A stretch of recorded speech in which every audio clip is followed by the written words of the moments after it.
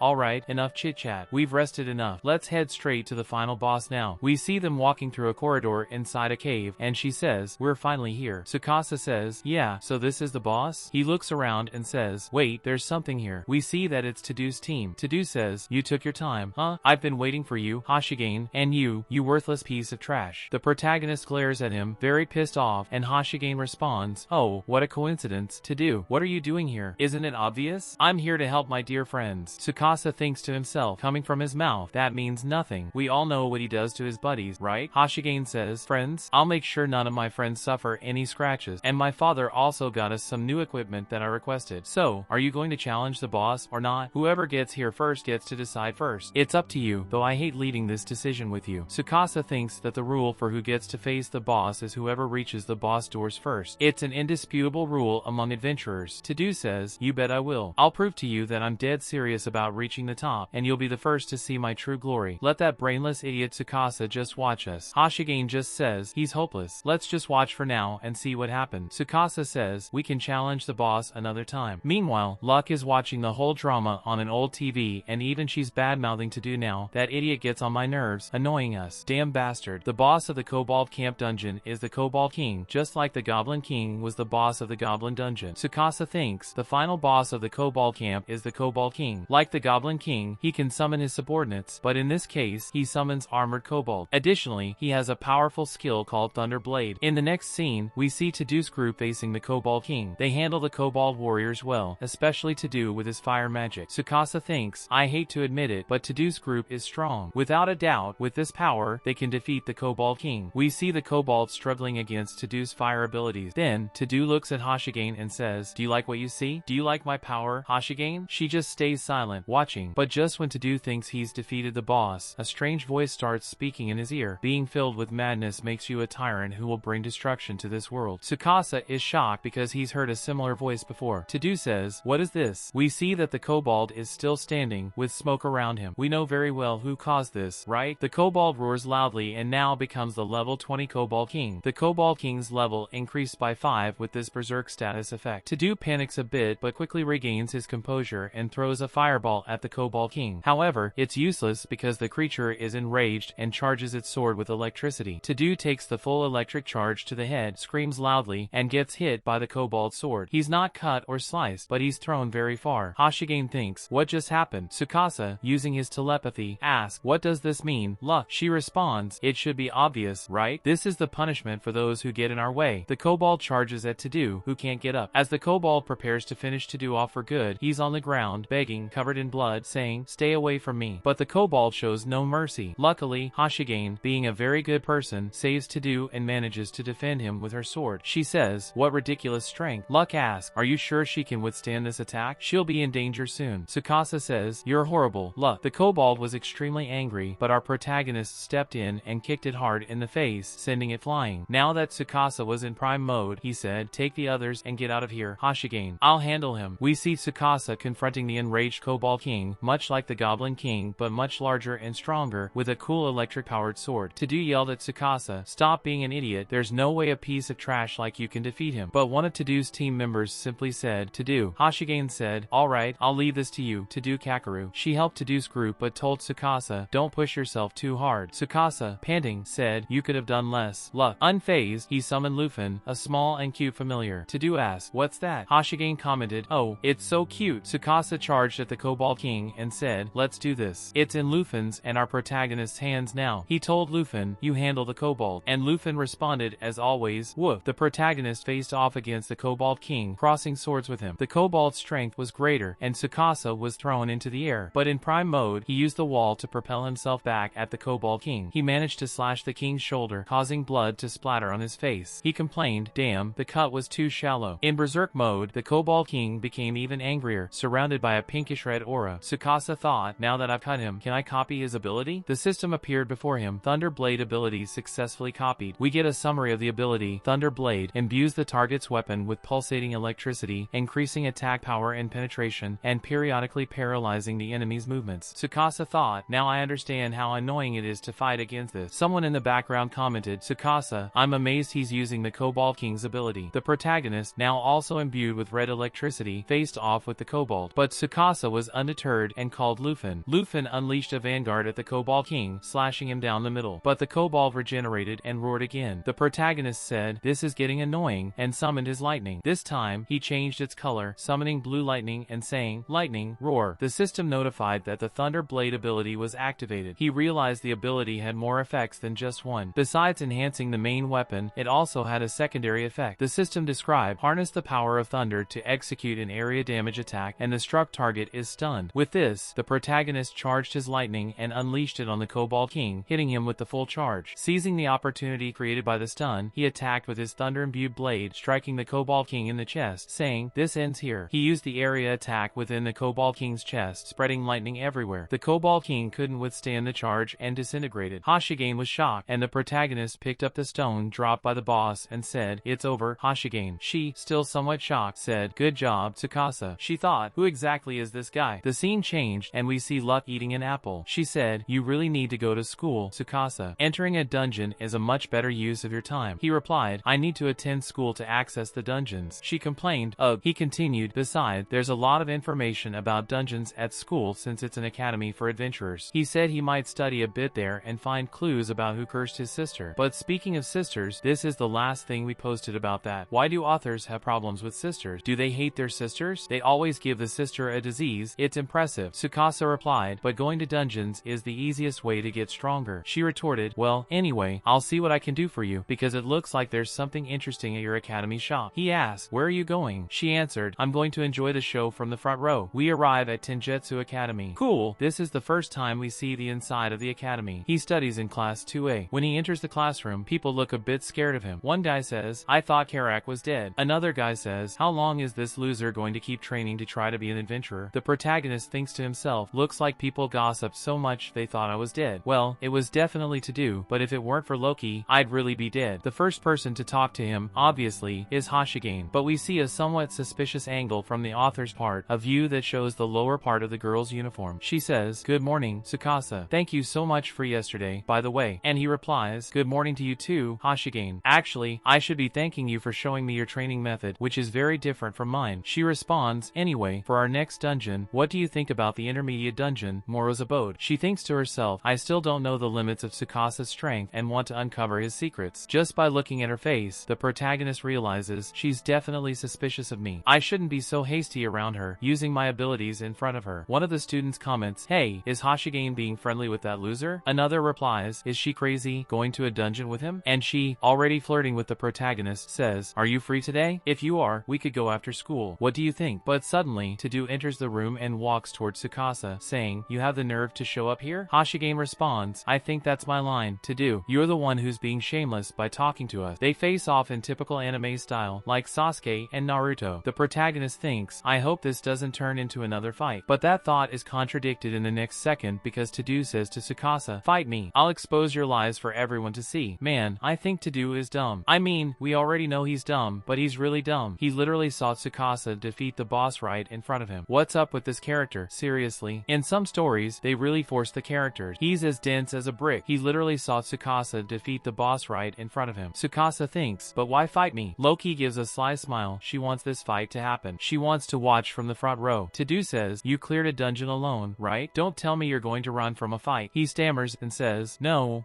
But Loki says, accept the fight, Tsukasa. He responds through Loki's telepathy, I don't want to prolong this, Loki, especially with a fight. Loki replies, but it's to equalize my boredom. And you should bring his partners into the fight too. Then she gets serious and says, above all, he got in our way in that dungeon. So you have to show him who's boss now. Tsukasa thinks, yeah, this is really annoying. If he gets in our way again, it'll be a problem. Maybe you're right. Maybe it's better to stop things while we can. Then he slams the table and says, alright, Tadu, I'll fight you. Hashigane is surprised and says, Tsukasa? And he says, you can even bring your two little friends, and I'll take you all down. And I don't want any excuses when you lose. Our protagonist is in prime prime mode again, just the way I like it. And Tadu is already fuming, veins popping on his forehead. That bastard is trying to mock me, Tadu thinks. Loki says, oh, but this is an old-fashioned fight. How about we make a bet, huh? And Tsukasa is already falling for Loki's scheme. She's such a trickster, right? Wow, he's already falling for Loki's tricks again. He says, a bet then. Let's do this. If I win, Hashigane will leave the guild and she'll get the organization's approval to create her new guild. Since her father is the director of the organization, he has some authority there, right? But more importantly, this is Hashigane's dream. She gets all flustered with Tsukasa saying this, and Tadu gets furious. You arrogant jerk, I'll kill you in this fight. Cut to the training grounds of Tenjutsu Academy. Our protagonist is already preparing to face the three of them and says, the first one to fall or surrender loses. Is that okay with you? Tadu responds, yeah, it's fine. You're going to lose anyway. They stare each other down for a moment, but Tadu is the first to attack, throwing a fireball at Tsukasa. He dodges it at the last moment, perfectly timed, as another guy charges at him trying to punch him. Using the time gained from dodging, Tsukasa also dodges the punch and blocks a kick. The guy says, stop dodging, and the other, from the back, casts an electric spell that hits our protagonist's sword. Tadu prepares another fire spell and says, I'll turn you to ashes. He uses Flamestorm, creating a large fire tornado in the arena. Hashigane gets worried, and Tadu thinks, ah, always a failure. I'm sure he'll regret this in the next life. But Tsukasa cut through the flames with his sword and says, who said I was dead? The system notifies that his copycat ability has been activated, and this time he managed to copy the other guy's Herculean strength and the Thunderbolt spell. Meanwhile, Loki yawns. Does he really think that weak fire will cause you any harm? Oh, that's laughable. Tsukasa tells Loki, have you ever thought that I would have died if I weren't high level now? And Loki responds, don't lose now, Tsukasa. Tsukasa retorts, you don't need to tell me that. He prepares again to face his three enemies, charges at them with his sword, and says, I'm going to win. Tadu goes for a punch, but Tsukasa simply grabs his hand, and the system notifies that the Herculean strength ability has been activated. Everyone is shocked to see him holding the punch of the guy with Herculean strength, but they don't know that our protagonist also has that ability now. He counters with a beautiful punch to Tadu's stomach. Wow, what a punch! Tsukasa spins in the air, because he's in prime mode, and delivers a powerful kick to Tadu's belly, sending him flying far away. Tadu shouts, Tsukasa, you bastard, and Tsukasa calmly replies, cool, serene, and calm. Let's finish this quickly. Tadu shouts, don't get cocky, you incompetent trash, and throws more fireballs at the protagonist. With little effort, Tsukasa slices through the flames with his blade, giving Tadu a terrifying look. The audience is perplexed. What the? There's no way! Wasn't this guy supposed to be a weakling? Hashigane thinks this is going to be a walk in the park for Tsukasa. Easier than taking candy from a baby, a piece of cake. Sorry, folks. Our protagonist raises his sword and asks, what's wrong? Tadu, have you given up already? Tadu murmurs, I'll kill you, but then shouts, I'll kill you, Tsukasa. Tsukasa responds, you shouldn't make promises you can't keep. Tadu retorts, you think you can beat me just because you defeated Riku? Riku is Riku, folks. Tsukasa says, let's cut the chatter. Come at me! This time, the guy with the electric ability attacks. He uses his electricity and shouts, go to hell. But our protagonist dodges with the greatest ease and stares down the guy, making him nervous. When he tries to attack Tsukasa, the protagonist grabs him by the torso and says, you can go in my place, and uses the Thunderbolt he copied from this same guy. The enemy gets shocked so hard it looks like he's in an episode of El Chavo del Ocho where everyone gets electrocuted. Tsukasa then walks towards Tadu and says, you're the last one left. Tadu thinks to himself, Tsukasa's ability is to copy skills. He must have copied my Thunderbolt, but at least it has a low success rate and he can only use the skill once. His luck is about to run out. I'll show him the difference between our abilities. Loki is laughing hysterically. Does this guy seriously think he can win? Oh my god, this is hilarious. Tsukasa thinks to himself that he wants to keep his ability a secret. Before becoming copycat, he could only use the copied ability once, and he really only used it once against Riku and once against the electric guy. He'll be in danger if he uses these abilities again, but he thinks about the painful memories of the past and decides to cut them off now. Tadu is still boasting, this guy is dumber than a rock. Don't get so full of yourself just because you beat those two by chance. Tsukasa responds, are you as good as you say? It's fine to run if you're scared, Tadu. But Tadu gets furious and charges at him, I'll cut your tongue out. He goes for a direct clash with Tsukasa, who defends with his sword. As he attacks with his sword, Tadu charges another fire ability. This time, it's a full torrent of flames, not just a little fireball. Hashigane and the audience look very worried. Tadu says right in Tsukasa's face, how do you feel now, huh? But Tsukasa emerges from the smoke and replies, oh, I feel fine. Emerging from the smoke again, he says, you tried the same thing as before? Don't you have any new tricks? Tadu can't understand how Tsukasa survived again. Tsukasa simply says, your ability didn't hit me. Tadu is shocked and says, stop talking nonsense. I hit your blind spot. There's no way you dodged that. Tsukasa responds, unless the explosion wasn't caused by your ability, but by by mine. You know what that means, right? And to do think he copied my ability. He realizes that Tsukasa copied his ability the first time he tried to burn him and understands that until now, his ability had never worked that way. Tsukasa says, alright, let's end this, and charges at Tadu, who panics and throws a barrage of fireballs to keep him away. But Tsukasa cut through all of them with his sword, and when Tadu realizes Tsukasa is already right in front of him, he tries to hit Tsukasa, but the protagonist dodges and says, too slow, hitting Tadu in the ribs and making him fall in the middle of the arena. Our protagonist doesn't stop. He uses wordplay and says, don't move. Tadu stands frozen in place, unable to move, while Tsukasa walks towards him, engulfed in flames. Tadu thinks, what? He copied my ability again? And says, wait, Tsukasa, I surrender. Tsukasa simply snaps his fingers and says, don't worry, I'll make sure this doesn't kill you, and snaps his fingers, setting Tadu on fire. Tadu screams in pain as he catches fire, kneeling on the ground, defeated. Tsukasa says, you lost, Tadu. Tadu responds, how did I lose to a loser like you? Tsukasa uses wordplay again, this time saying, keep your promise. Mind controlled by wordplay, Tadu says, yes, I will, and collapses face first onto the arena floor, all burnt and defeated. Switching scenes, the protagonist explains that, with the help of Tadu's father in the organization, Hashigane managed to leave the Golden Blood Guild, allowing them to form their own guild. After sorting everything out, while walking through the organization, Hashigane stretches and says, so, are we going already? Tsukasa asks, going where? She replies, to a dungeon, obviously. Tsukasa asks, but a beginner level one? She responds, no, the one I mentioned before, the intermediate level Morada dos Mortos. It's the perfect start for our journey, don't you think? Tsukasa thinks, is it really? But Hashigane is convinced it is. We're informed that the recommended level for entering Morada dos Mortos is 25 and above. This place is home to very tricky undead, and Tsukasa thinks that if he lets his guard down for even a moment, he'll become undead food. I need to be careful, he thinks. Hashigane turns to him and asks, why do you have that look on your face, Tsukasa? He replies, nothing, I was just thinking that we need to be extra vigilant in this dungeon. He then uses his summoning symbol and says, come, Lufin. Lufin appears all happy, and Hashigane comments, ah, it's that cute dog you summoned before. Tsukasa pets Lufin and says, we're counting on you, buddy. Hashigane, blushing, says, so cute. Tsukasa asks, do you want to give him a hug? And Lufin looks a bit desperate. Hashigane asks, can I? She hugs and squeezes poor Lufin. He's so cute. This feeling, this is true happiness, she says, while Lufin barks for help from the protagonist. Tsukasa thinks to himself, sorry, Lufin. Hashigane recovers and asks, could you tell me a bit more about him? Tsukasa replies, sure, his name is Lufin, and he's a familiar I summon using one of my abilities. Hashigane comments,